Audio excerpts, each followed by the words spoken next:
Hello મારા વાલા વિદ્યાર્થી મિત્રો, મારું નામ છે નિતેશ જોગલ અને તમારું સ્વાગત છે એનજે ક્લાસીસ ગુજરાતીમાં. તો વિદ્યાર્થી મિત્રો, આજે આપણે જોવાનું છે ધોરણ 10 વિષય ગણિત અને તેનું જે આ ગાલા અસાઇનમેન્ટ છે તેનું સોલ્યુશન આજના વિડીયોની અંદર આપણે જોવાનું છે. અને આ સોલ્યુશનમાં અત્યારે આપણે જોવાનું છે તેનું પ્રશ્નપત્ર નંબર 4.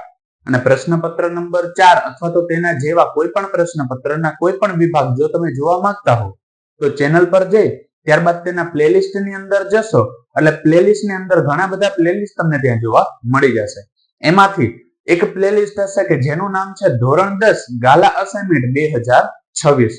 અને આ પ્લેલિસ્ટ ની અંદર જ્યારે તમે જાશો તો તેની અંદર આ અસાઇનમેન્ટના દરેક વિડીયો ક્રમ બાય ક્રમ તમને ત્યાં જોવા મળી જશે. તો આ વિડીયો જોયા પછી એને પણ જરૂરથી ચેક કરી લેશો. તો અત્યારે આપણે જોવાનું છે વિભાગ A અને તેનો પ્રશ્ન નંબર 13 કે જેની રકમ મને કંઈક આ પ્રકારે આપેલી છે કે 63 અને 77 નો ગુસા 1 છે. આ વિધાન સાચું છે કે ખોટું તે અત્યારે આપણે જોવાનું છે. તો પહેલી સંખ્યા આપેલી છે 63 અને બીજી કઈ આપેલી છે 77.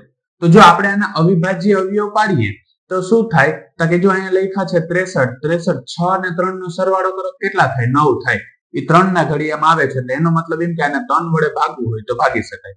ભાગાકાર કરીએ તો 3 દુ કેટલા થાય? 6 અને 3 એકુ 3. હજી આમાં જોઈએ તો 2 ને 1 3 એટલે 3 ના ઘડિયામાં આવે છે. 3 વડે ભાગીએ તો 3 7 21 અને 7 એકુ 7. એવી જ રીતના 77 ના જો આપણે અવિભાજ્ય અવયવ પાડીએ તો ખબર છે 77 ને 7 વડે ભાગીએ તો કેટલા આવે? 11 અને 11 એકુ કેટલા થશે? 11. એટલે આપણે અહીંયા કંઈક આવું જોવા મળે કે 63 ના અવિભાજ્ય અવયવ શું હતા? તો કે 3 × 3 × 7. અને એવી જ રીતના 77 ના અવિભાજ્ય અવયવ શું હતા? તો કે 7 × 11. હવે ગુસા એટલે શું થાય? તો કે આ બંનેમાં સરખું થતું હોય ને એવું. તો આમાંય 7 આવે છે ને આમાંય 7 આવે છે. એટલે 63 અને 77 નો ગુસા કેટલો આવે છે? 7 આવે છે. જ્યારે આપણે આની અંદર શું કીધું છે કે 63 અને 77 નો ગુસા 1 થાય. એટલે ઈ વિધાન કેવું છે? ખોટું છે. તો ત્યારબાદ હવે આપણે જોઈએ તેના ખરા ખોટા નંબર 14 કે જેની રકમ મને કંઈક આ પ્રકારે આપેલી છે કે દ્વિઘાત બહુપદી 3x² + 5x - 2 ના શૂન્યોનો ગુણાકાર -2/3 છે. તો પેલા તો જે મને બહુપદી આપેલી છે ને એ બહુપદી હું અહીંયા લખી નાખું છું. હવે આપણે આના શૂન્યોનો ગુણાકાર કીધો અને જ્યારે તમારે શૂન્યોનો ગુણાકાર શોધવો હોય ને તો એના માટેનું સૂત્ર છે c/a. હવે c એટલે શું થાય? તો કે જે અચળ પદ હોય ને એને c કહેવાય. અચળ પદ શું આપ્યું છે? -2 અને છેદમાં a એટલે શું થાય? x² નો સહગુણક. જો 3x² ઘણા આવી રીતનું લખી નાખે. x² ની સાથે ગુણાકારમાં હોય ને એને જ એનો સહગુણક કહેવાય. તો x² નો સહગુણક કેટલો છે? 3 એટલે ત્યાં આવશે 3. એટલે આને જો આપણે લખવું તો આમ લખીને -2/3. અને આપણે આની અંદર એવું જ કીધું છે કે આ જે બહુપદી છે એના શૂન્યનો ગુણાકાર -2/3 થાય છે.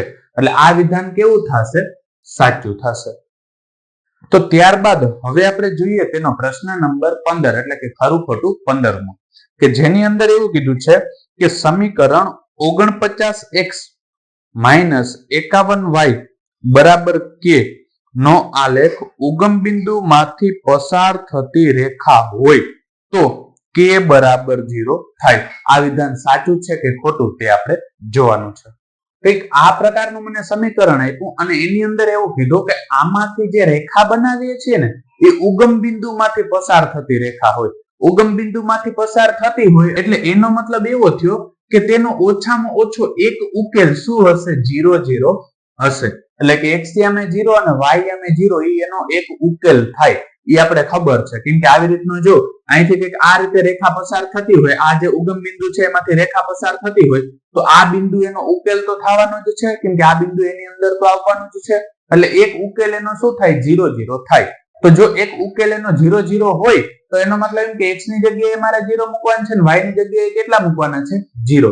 એટલે હું એ મૂકું છું 49, x ની જગ્યાએ 0 -51, y ની જગ્યાએ શું મૂકું છું? 0 અને બરાબર શું છે? k. 0 નો 49 સાથે ગુણાકાર 0 ને 0 નો 51 સાથે 0 બરાબર k. 0 ની બાદબાકી કરો, ગમે વસ્તુ કરો, જવાબ શું આવશે? 0 બરાબર k. એટલે k બરાબર આપણે કેટલા મળે છે? 0.